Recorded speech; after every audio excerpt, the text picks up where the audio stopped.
ដំណើរទស្សនកិច្ចសិក្សានៅខេត្តតាកែវរបស់និស្សិតសាកលវិទ្យាល័យបញ្ញាសាស្ត្រម៉ោងខេមរវិទ្យាបង្រៀនដោយលោកគ្រូសាស្ត្រាចារ្យបណ្ឌិតជួនកក្កដា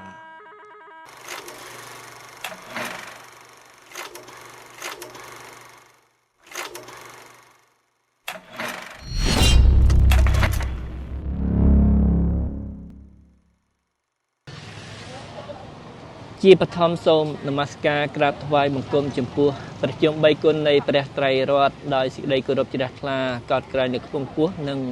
សូមនមស្ការក្រាបថ្វាយបង្គំចំពោះព្រះថេរានុថេរៈគ្រប់ព្រះអង្គដោយសេចក្តីគោរពកោតក្រែងនិងសូមចម្រើនពរដល់លោកគ្រូជួនកក្កដាក៏ដូចជាចម្រើនពរនិងរាប់អានចំពោះសិស្សនិស្សិតមិត្តរួមថ្នាក់ទាំងអស់គ្នាខ្ញុំព្រះករុណាអាត្មាភាពព្រះនាមយមដារ៉ូជាសិស្សនិស្សិតនៃសាកលវិទ្យាល័យបញ្ញាសាស្ត្រម៉ោងខេមរវិទ្យាដែលបង្ហាត់បង្រៀនដោយលោកគ្រូជួនកក្កដាហើយថ្ងៃនេះដែរគឺត្រូវជាថ្ងៃទី14ខែឧសភាឆ្នាំ2026ដោយថ្ងៃនេះដែរគឺលោកគ្រូជួនកក្កដាដែលជាលោកគ្រូប្រចាំថ្នាក់ផ្ទាល់ម៉ោងខេមរវិទ្យាបានដឹកនាំសិស្សនិស្សិតទាំងអស់ចុះទៅទស្សនកិច្ចសិក្សានៅខាងខេត្តតាកែវហើយកន្លែងដែលត្រូវសិក្សានោះគឺមាន5ទីតាំងដែលយើងត្រូវធ្វើការសិក្សាទៅលើប្រាសាទបុរាណដែលយើងត្រូវសិក្សាទៅលើប្រាសាទហើយប្រាសាទដែលមាន5ទីតាំងនោះគឺទី1គឺមានប្រាសាទតាព្រំទី2គឺប្រាសាទភ្នំតាម៉ៅទី3គឺប្រាសាទនាងខ្មៅទី4ប្រាសាទភ្នំដានិងទី5ប្រាសាទភ្នំជីសូរអញ្ចឹងនៅក្នុងវីដេអូនេះដែរខ្ញុំព្រះករុណាអាត្មានឹងធ្វើការរៀបរាប់ចំពោះប្រាសាទនីមួយៗបើសិនជាចង់ដឹងអំពីអត្ថន័យនៃប្រាសាទនីមួយៗយ៉ាងណាទស្សនានៅវីដេអូនេះដូចតទៅហើយកន្លែងនេះផងដែរគឺជាគោលដៅទី1នៃដំណើរទស្សនកិច្ចរបស់ពួកយើងដែលពួកយើងត្រូវស្វែងយល់សិក្សានេះគឺឈ្មោះថាប្រាសាទតាព្រំប្រាសាទតាព្រំស្ថិតនៅរមណីយដ្ឋានទន្លេបាទីក្នុងភូមិសាស្ត្រភូមិថ្នល់តេសិនឃុំក្រាំងធ្នង់ស្រុកបាទីខេត្តតាកែវមានចម្ងាយ34គីឡូម៉ែត្រពីរាជធានីភ្នំពេញតាមផ្លូវជាតិលេខ2ប្រាសាទនេះសាងសង់ឡើងនៅចុងសតវត្សទី12និងដើមសតវត្សទី13ក្នុងឆ្នាំ1181ដល់ឆ្នាំ1201ហើយប្រាសាទនេះសាងសង់ឡើងអំពីថ្មភក់ប្រកបដោយក្បូរក្បាច់រចនាដ៏វិចិត្រប្រហែលនឹងប្រាសាទតាព្រំនៅសៀមរាបដែរព្រោះស្ថាបត្យកម្មនេះស្ថិតនៅក្នុងរចនាបថបាយ័ននារជ្ជកាលព្រះបាទជ័យវរ្ម័នទី7ដែលជាអធិរាជនៃអាណាចក្រកម្ពុជាទេសប្រាសាទនេះមានបរិវេណទំហំបណ្ដោយ150ម៉ែត្រនិងទទឹងប្រវែង95ម៉ែត្រនិងប្រាសាទនេះមានកម្ពស់12ម៉ែត្រនៅប្រាង្គកណ្ដាលមានផ្តែរជារូបព្រះពុទ្ធចូលនិព្វានដែលជារូបចម្លាក់នេះឆ្លាក់នៅសម័យក្រោយគឺនៅសតវត្សទី16ក្នុងរាជ្យព្រះបាទចន្ទរាជាទី1បន្ទាប់ពីបញ្ចប់សឹកសង្គ្រាមជាមួយនឹងដែនដីចម្ប៉ារំដោះបានរាជធានីអង្គរនិងមាតុភូមិជាស្ថាពរមកព្រះបាទជ័យវរ្ម័នទី7ចាប់ផ្ដើមធ្វើការបង្រួបបម្រុងជាតិជាមាគ៌ាសន្តិភាពនៅភាវូបនីយកម្មដោយបន់សីជាប់គ្នារវាងព្រះពុទ្ធសាសនាមហាយាននិងព្រហ្មញ្ញសាសនាគោរពអទិទេពទាំង3ឬត្រីម៉ូតការបង្រួបបម្រុងនេះស្ដែងចេញតាមរយៈសំណង់ប្រាសាទធំមានជាអាទិប្រាសាទបាយ័នប្រាសាទបន្ទាយក្តីប្រាសាទព្រះខ័នប្រាសាទបន្ទាយឆ្មាស្រះស្រង់ប្រាសាទនាគពន្ធប្រាសាទតាសោមប្រាសាទក្រោលគៀល មហាកំពែងព័ទ្ធជុំវិញក្រុងអង្គរធំជាដើមដោយឡែកប្រាសាទតាព្រំទាំងពីរនៅសៀមរាបនិងតាកែវត្រូវបានស្ថាបនាឡើងដើម្បីឧទ្ទិសថ្វាយដល់ព្រះលោកេស្វរៈនិងយកធ្វើជាអារាមសម្រាប់ព្រះសង្ឃរហូតគង់នៅដល់ប្រាសាទតាព្រំនៅតំបន់អង្គរមានឈ្មោះដើមថារាជវិហារសម្រាប់ប្រាសាទតាព្រំនៅទន្លេបាទីទោះបីជាវិសាលភាពតូចជាងប្រាសាទទី1នៅតំបន់អង្គរក្តីក៏ទឹកតាំងបង្ហាញថាវាមានលក្ខណៈជាអារាមឬជាបូជនីយដ្ឋានដ៏ពិសិដ្ឋនៅទន្លេបាទីគ្មានភ្នំនៅជិតទេតើដូនតាខ្មែរយកថ្មពីណាមកសាងប្រាសាទសំណួរនេះត្រូវបានអ្នកប្រវត្តិសាស្ត្របកស្រាយថាគេត្រូវដឹកតាមរយៈរទេះដាក់ខ្នងដំរីដាក់សំពៅនាំយកផ្ទាំងថ្មទាំងនោះដែលរួមមានថ្មបាយក្រៀមនិងថ្មភក់ពីភ្នំឆ្ងាយមកកសាងឲ្យកើតជាប្រាសាទនេះឡើងដែលកម្ពស់ប្រាសាទកណ្ដាលមានកម្ពស់ទៅដល់11ម៉ែត្រចំណែកបរិវេណកំពែងមានបណ្ដោយ42ម៉ែត្រទទឹង36ម៉ែត្រនៅអមសងខាងផ្លូវចូលកបំកណ្ដាលមានស្រះទឹក2សម្រាប់រក្សាទឹកសម្រាប់ប្រើប្រាស់ពេលមានប្រពៃពិធីបុណ្យសាសនាផ្សេងហើយក៏មាននិមិត្តរូបតំណាងឲ្យស្រះបោខរណីតាមបែបព្រះពុទ្ធសាសនាចំណែកឯព្រហ្មញ្ញសាសនាវិញគួរទឹកតំណាងឲ្យមហាសមុទ្រលោកធាតុទាំង7នៅខាងឆ្វេងនៃផ្លូវចូលកាន់គោបុរៈនៃកំពែងទី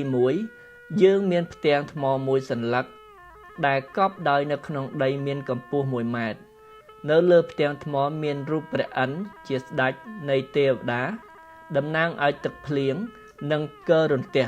ដែលគង់នៅលើដំរីក្បាល3ឈ្មោះអេរវ៉ាន់ដែលមានកំណើតចេញពីការកូរសមុទ្រទឹកដោះសិលាចារឹកនេះនៅប្រាសាទតាព្រំទន្លេបាទីសរសេរនៅសតវត្សទី6និយាយថាព្រះបាទរុទ្រវរ្ម័នជាព្រះរាជាបុត្ររបស់ព្រះបាទកៅណ្ឌិន្យជ័យវរ្ម័នទ្រង់កាន់ព្រះពុទ្ធសាសនាហើយគោរពព្រះបរមសារីរិកធាតុនៃព្រះសម្មាសម្ពុទ្ធនៅក្នុងរជ្ជកាលនៃព្រះបាទរុទ្រវរ្ម័នយើងមានព្រះបរមសារីរិកធាតុប្រកេសៈមួយសរសៃសម្រាប់ជាទីសក្ការៈបូជាតែព្រះចៅចន្ទរាជវង្សខាងត្បូងមកយកបាត់ទៅសិលាចារឹកប្រាសាទតាព្រំទន្លេបាទីលេខ K40 ប្រហែលមុនសតវត្សទី6ជាភាសាសំស្ក្រឹតនៅពីឃ្លាដំបូងជាឃ្លាឧទ្ទិសដល់ព្រះចន្ទស្រីព្រះពុទ្ធនិងមានប្រើពាក្យនិព្វានសិលាចារឹកនេះក៏និយាយអំពីព្រះបាទរុទ្រវរ្ម័នដែលត្រូវជាព្រះរាជបុត្រព្រះបាទជ័យវរ្ម័នដែលមាននិយាយក្នុងកំណត់ត្រាចិននៅឆ្នាំ539នៃគ្រិស្តសករាជព្រះបាទរុទ្រវរ្ម័នបានជូនទៅស្ដេចចិននៅព្រះសារីរិកធាតុជាប្រកេសៈមួយសរសៃដ៏វែង3ម៉ែត្រ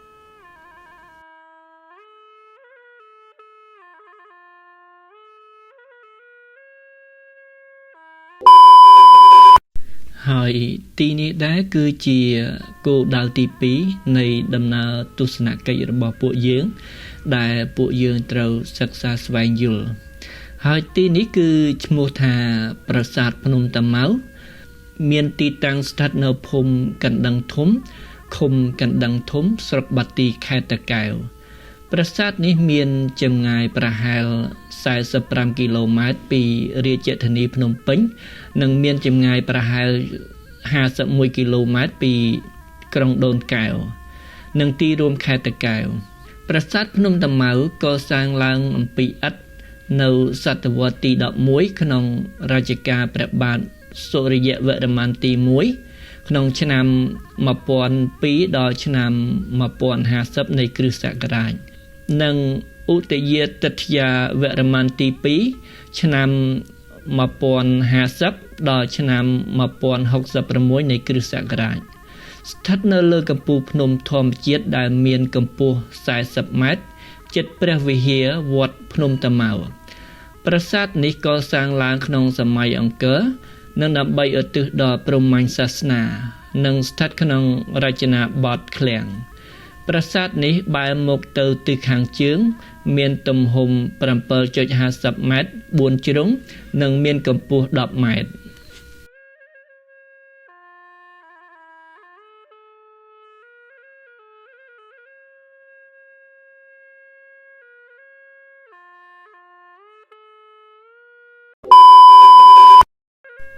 ហើយទីនេះផងដែរគឺជាគោលដៅទី3នៃដំណើរទស្សនកិច្ចរបស់ពួកយើងដែលពួកយើងត្រូវសិក្សាស្វែងយល់ហើយទីនេះគឺឈ្មោះថាប្រាសាទនាងខ្មៅហើយប្រាសាទនាងខ្មៅមានទីតាំងស្ថិតនៅក្នុងបរិវេណវត្តបុរាណនិវេសហៅវត្តប្រាសាទនាងខ្មៅដែលស្ថិតនៅក្នុងភូមិចាឃុំរវៀងស្រុកសំរោងខេត្តតាកែវដែលមានចម្ងាយ50 គីឡូម៉ែត្រពីរាជធានីភ្នំពេញដោយធ្វើដំណើរតាមផ្លូវជាតិលេខ2ទៅខេត្តតាកែវប្រាសាទនេះជាបូជនីយដ្ឋានដ៏ស័ក្តិសិទ្ធិមួយដែលបានប្រជាជននៅក្នុងស្រុកគោរពបូជារហូតដល់បច្ចុប្បន្នប្រាសាទនាងខ្មៅត្រូវសាងសង់អំពីថ្មភក់និងឥដ្ឋតាមរចនាបថកោះកែវជាស្នាមព្រះហស្ថរបស់ព្រះបាទជ័យវរ្ម័នទី4ក្នុងសតវត្សទី10នៃគ្រិស្តសករាជ921ដល់941ឧទ្ទិសដល់ព្រហ្មញ្ញសាសនាប្រាសាទនេះមានប្រាង្គចំនួន3សង់ទន្ទឹមគ្នាប្រាសាទនាងខ្មៅក៏ដូចជាប្រាសាទមួយចំនួនតូចឯទៀតដែលត្រូវបានសាងសង់ឡើងដោយឥដ្ឋនាសតវត្សទី10ប៉ុន្តែទំនងមិនមានមនុស្សមិនច្រើនទេដែលដឹងថាតើខាងក្នុងប្រាសាទមានអ្វីដែលអស្ចារ្យបើតាមការស្រាវជ្រាវពីប្រាសាទខ្មែរដោយសាលាបារាំងចុងបូនាខែកញ្ញាឆ្នាំ1940បានឲ្យដឹងថានៅជញ្ជាំងខាងក្នុងនៃប្រាសាទនេះមានលម្អដោយគំនូរពណ៌ពាក់ព័ន្ធទៅនឹងទេវកថាវិទ្យានៃលទ្ធិព្រហ្មញ្ញសាសនាជាពិសេសប្រាសាទខាងត្បូងដែលមានបន្សល់គំនូររូបភាពត្រឹម3ផ្ទាំងតែប៉ុណ្ណោះជាអកុសលដោយមិនបានទទួលនៅការអភិរក្សសមស្របទាន់ពេលវេលាសពថ្ងៃមរតកវប្បធម៌ទាំងក៏ត្រូវលុបបាត់បង់ជាអាសាបង់បន្តទៅទៀតតាមរយៈរូបភាពទាំងនោះយើងឃើញថាប្រាសាទនាងខ្មៅត្រូវបានសាងសង់ឡើងដើម្បីឧទ្ទិសព្រហ្មញ្ញសាសនាវិស្ណុនិកាយម្ល៉េះហើយគំនូរទាំងនោះសុទ្ធសឹងតែពាក់ព័ន្ធទៅនឹងប្រវត្តិរបស់វិស្ណុទាំងអស់សពថ្ងៃនេះមានតែប្រាសាទ2ទេដែលនៅសេសសល់ក្នុងចំណោមប្រាសាទទាំងអស់ដែលមានចំនួន5ហើយសាងសង់នៅលើខឿនតែមួយដែលមានឈ្មោះថាបញ្ចារាត្រៈប្រាសាទនេះសាងសង់អំពីឥដ្ឋក្នុងសតវត្សទី10ដោយព្រះបាទជ័យវរ្ម័នទី4ក្នុងរចនាបថកោះកែវដើម្បីឧទ្ទិសដល់ព្រហ្មញ្ញសាសនាប្រជាជនហៅប្រាសាទនេះថាប្រាសាទនាងខ្មៅគឺហៅតាមអ្វីដែលពួកគាត់បានរកឃើញជាក់ស្ដែងពិតពីព្រោះនៅទីនោះកាលពីមុនមានតម្កល់បដិមាភេទស្រីមួយរូបគ្មានព្រះកេសនៅក្នុងតួប៉មខាងជើងហើយត្រូវបានគេយកទុកឯកសារមន្ទីរជាតិភ្នំពេញតួប៉មខាងស្ដាំឈរពីមុខដែលយើងសពថ្ងៃគឺជាតួប៉មខាងជើងចំណែកតួប៉មខាងត្បូងខ្ពស់ជាងគឺជាប់មកកណ្ដាលឯតួប៉មបន្ទាប់បន្សំផ្សេងទៀតត្រូវខូចខាតទាំងអស់គ្មានសេសសល់រូបរាងឡើយប្រាសាទនេះរាងចតុកោណស្មើជ្រុងដែលលម្អដោយផ្តែរធ្វើអំពីថ្មភក់រំលេចដោយក្បាច់រូបកាឡាដៃកាន់អង្កត់ធ្នូជាកម្រងផ្កាដែលមានរូបទេពនៅខាងក្រោមកាឡាជាទេពតំណាងឲ្យពេលវេលានិងជាសត្វសម្រាប់ការពារប្រាសាទដែលកសាងឧទ្ទិសអាទិទេពនិងមានសត្វមកជានាគចំណែកឈ្មោះប្រាសាទនាងខ្មៅនេះយោងទៅតាមការហៅរបស់អ្នកស្រុកនៅក្នុងតំបន់នេះដោយសារនៅក្នុងតួប៉មប្រាសាទមានតម្កល់រូបបដិមា2អង្គដែលមានសម្បុរខ្មៅរលោងរូបបដិមាទាំងពីរនេះបច្ចុប្បន្នតម្កល់ទុកក្នុងសារមន្ទីរជាតិភ្នំពេញបដិមាមួយមានខ្លួនជាមនុស្សចំណែកឯក្បាលជារូបសេះនិងបដិមាមួយទៀតមានដងខ្លួនជាភេទស្រីតែត្រូវបាត់ប្រកេះទៅហើយម្យ៉ាងទៀតយោងតាមរឿងព្រេងនិទានទាក់ទងនឹងប្រាសាទភ្នំជីសូរ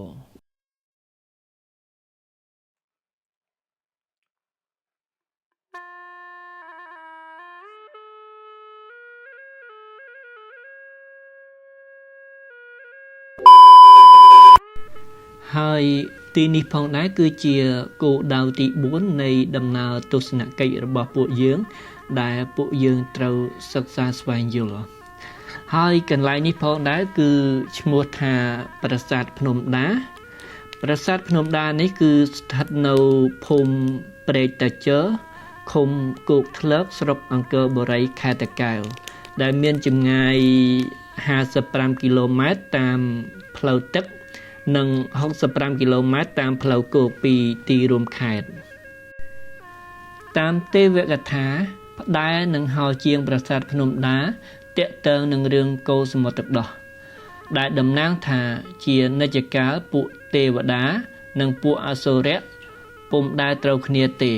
ស្រាប់តែពេលមួយពួកគេបានឯកភាពគ្នាកូរសមុទ្រទឹកដោះដើម្បីយកទឹកអម្រឹតគេក៏បានយកភ្នំមន្តរៈដាក់ចំកណ្ដាលសមុទ្រទឹកដោះនាគវិសុគិមកធ្វើជាខ្សែសម្រាប់ទាញបំវិលភ្នំឲ្យវិលពេលនោះពួកអសុរៈចាប់ទាញខាងក្បាលនិងពួកទេវតាចាប់ទាញខាងកន្ទុយប៉ុន្តែការទាញពុំអាចធ្វើឲ្យភ្នំមន្តរៈវិលបានទេប្រមាឃើញដូចនោះព្រះវិស្ណុបានអវតារខ្លួនព្រះអង្គជាអណ្ដើកគោមមកដល់ក្រោមភ្នំដើម្បីជួយទេវតានិងអសុរៈឲ្យបានសម្រេចដោយបំណងពេលកំពុងកូរសមុទ្រទឹកដោះនោះពពួកទេពអប្សរបានចេញមកអបអរសាទរពួកគេទាំងពីរក្រុមសម្រស់នាងទេពអប្សរបានធ្វើឲ្យពួកអសុរៈនិងទេវតាភ្លៀងផ្លឹកក៏លែងនឹកឃើញទឹកអម្រឹតពេលនោះទឹកអម្រឹតកើតមានឡើងឃើញដូចនោះរាហូក៏បានទៅក្រេបទឹកអម្រឹតនោះទៅពេលរាហូកំពុងក្រេបទឹកអម្រឹតព្រះអាទិត្យនិងព្រះច័ន្ទឃើញក៏បានរាយការណ៍ទៅព្រះវិស្ណុព្រះអង្គក៏បានយកកងចក្រក្រវែងទៅលើរាហូបណ្ដាឲ្យដាច់ទ្រឹកមកតែរាហូមិនស្លាប់ទេព្រោះបានក្រេបទឹកអម្រឹតដល់ទ្រឹកប៉ុណ្ណោះរីឯនាគវិសុគិខឹងក៏បានព្រឹសពោះទៅលើរាហូតែពឹសនោះបែរជាទៅប៉ះព្រះឥន្ទទៅវិញធ្វើឲ្យមុខព្រះឥន្ទមានពណ៌ខៀវរហូតដល់សព្វថ្ងៃចំពោះទឹកអម្រឹតកាលបើបានផឹកនឹងមានជីវិតអមតៈដូច្នេះហើយដោយសារតែរាហូបានក្រេបទឹកអម្រឹតដល់គ្រឹះមកទើបពេលនោះព្រះវិស្ណុក្រវែងកងចក្រត្រូវដាច់ត្រឹមកពុំស្លាប់ដោយមានតែក្បាលពុំមានខ្លួនដល់សព្វថ្ងៃ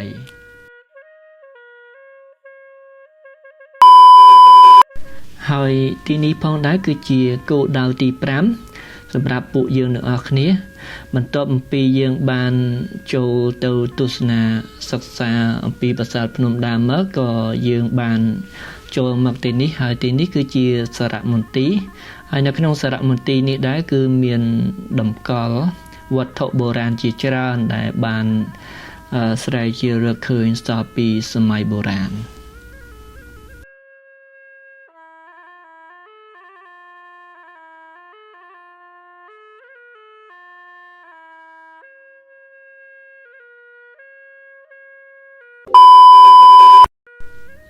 ហើយទីនេះដែរគឺជាគោលដៅចុងក្រោយនៃដំណើរទស្សនកិច្ចរបស់ពួកយើងដែលពួកយើងត្រូវសិក្សាឆ្វេងយល់ហើយទីនេះគឺឈ្មោះថាប្រាសាទភ្នំជីសូរហើយប្រាសាទភ្នំជីសូរនេះគឺស្ថិតនៅភូមិដកពើឃុំរវៀងស្រុកសំរោងខេត្តតាកែវហើយប្រាសាទនេះក៏សាងឡើងនៅក្នុងរជ្ជកាលព្រះបាទសូរ្យវរ្ម័នទី1ដើម្បីឧទ្ទិសថ្វាយដល់ព្រះសិវៈឬឥសូរស្ថិតនៅក្នុងរចនាបថឃ្លាំងនិងបាពូនបច្ចុប្បន្នប្រាសាទបុរាណនេះបានបន្សល់នៅសិលាចារឹកនិងចម្លាក់មួយចំនួនគួរឲ្យចាប់អារម្មណ៍ប្រាសាទភ្នំជីសូរត្រូវបានកសាងឡើងនៅលើភ្នំធម្មជាតិដែលមានកម្ពស់ប្រហែល130ម៉ែត្រតម្រៀបប្លង់លើអបណ្ដោយពីលិចទៅកើតនៅលើកំពូលភ្នំរីឯខ្លោងទ្វារប្រាសាទមានប្រាសាទពីររាងជាកក្កបាតគឺប្រាសាទសែនត្បល់និងសែនរវាំងទន្លេនៅទំនាបខាងកើតបង្អស់ព្រមទាំងជណ្ដើរបុរាណឡើងទៅកាន់ប្រាសាទនេះប្រាសាទដែលស្ថិតនៅក្នុងឃុំរវាង ត្រូវបានសាងសង់ឡើងដោយបែរមុខទៅទិសខាងកើតព័ទ្ធជុំវិញដោយថែវ2ជាន់និងមានខ្លោងទ្វារធំ2នៅខាងលិចនិងខាងកើតនៅចំកណ្ដាលបរិវេណប្រាសាទនេះគឺជាប្រាង្គសក្ការៈមានប្លង់រាងកាកបាទ លើយទៅខាងកើតដោយមិនដប់នៅអមខាងមុខប្រាង្គនេះគឺមានហោត្រៃ2ទៀតបែរមុខទៅទិសខាងកើតនិងភាគខាងលិចមានប្រាសាទសាងអំពីឥដ្ឋប្រហែលជាការកសាងមុនរាជព្រះបាទសូរ្យវរ្ម័នទី1ផងដែរយោងតាមសិលាចារឹកដែលបានបន្សល់ទុកប្រាសាទនេះកសាងឡើងនាដើមសតវត្សទី11អំឡុងរាជការព្រះបាទសូរ្យវរ្ម័នទី1រវាងឆ្នាំ1010ដល់ឆ្នាំ1012នៃគ្រិស្តសករាជម្យ៉ាងប្រាសាទនេះកសាងដើម្បីឧទ្ទិសដល់ព្រហ្មញ្ញសាសនាគឺព្រះឥសូរក្រៅពីសិលាចារឹកប្រាសាទនេះក៏មានបន្សល់នៅក្បាច់លម្អមួយចំនួនផងដែរនៅខ្លោងទ្វារខាងក្នុងដែលជាច្រកសំខាន់មានសល់នៅចម្លាក់មួយចំនួនដូចជាចម្លាក់រូបឥសូររាំនៅលើផ្ទៃហោជាងច្រកខាងកើតចម្លាក់រូបព្រះឥសូរគង់លើគោនន្តិនៅលើផ្ទៃហោជាងប្រាសាទខាងលិចនិងរូបព្រះនរាយណ៍ផ្ទុំនៅហោជាងច្រកខាងកើតនៃខ្លោងទ្វារខាងលិចជាដើមតាមរយៈចម្លាក់និងក្បូរក្បាច់រចនានៃប្រាសាទនេះស្ថិតនៅក្នុងរចនាបថឃ្លាំងនិងបាពូនយោងតាមបដាមួយផ្ទាំងអំពីប្រាសាទភ្នំយេសូរដែលស្ថិតនៅលើប្រាសាទភ្នំយេសូរប្រាសាទនេះត្រូវបានសាលាចុងបូព៌ាជួសជុលម្ដងរួចមកហើយនាឆ្នាំ1936ប៉ុន្តែជាអកុសលមួយភាគនៃប្រាសាទនេះរងការបំផ្លិចបំផ្លាញដោយសារការទម្លាក់គ្រាប់នាសម័យសង្គ្រាមដើមសតវត្សឆ្នាំ1970ដោយឡែកប្រាសាទនេះក៏ត្រូវសង្គ្រោះឡើងវិញនៅឆ្នាំ2014និងឆ្នាំ2015ដោយក្រសួងវប្បធម៌និងវិចិត្រសិល្បៈ